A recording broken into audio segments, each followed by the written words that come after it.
comme la rebelle de la famille, quelque chose comme ça. Et c'est en ça aussi que tu as trouvé depuis longtemps une résonance avec cette personne, parce que tu en as longtemps entendu parler, et tu n'as jamais pu trouver de traces vraiment significatives au sujet de son existence.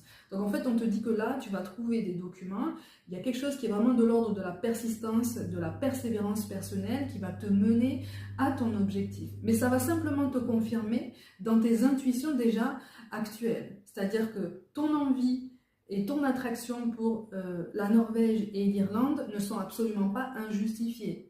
Ça n'est absolument pas irrationnel.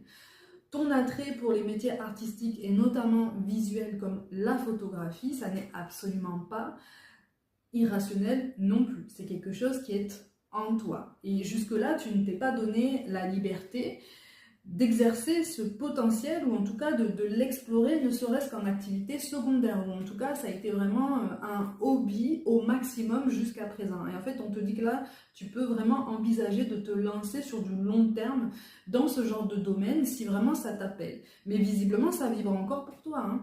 On te précise donc au niveau de la sépulture qu'il y a des traces pour cette personne, il y a bien une sépulture, mais elle n'est pas sur le territoire français. Encore une fois, elle est à l'étranger. Dans les années qui arrivent, c'est comme si tu allais avoir envie de faire comme un pèlerinage, un retour aux sources, quelque chose qui est vraiment de l'ordre de l'hommage à une aïeule que tu aurais aimé connaître de tout ton cœur et à qui tu ressembles très très fort depuis très très très longtemps, puisqu'on te l'a toujours dit.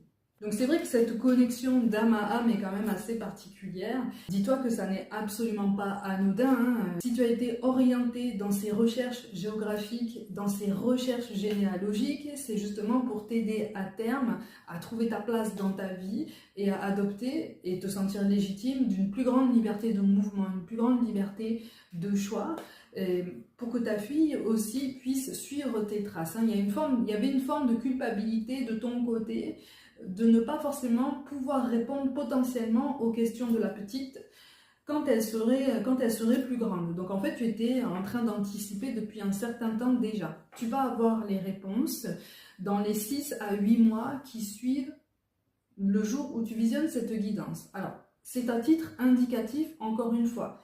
Ça peut arriver plus vite que prévu, ça peut arriver un petit peu plus tard. Tout dépend de la façon dont tu t'impliques encore dans ces recherches.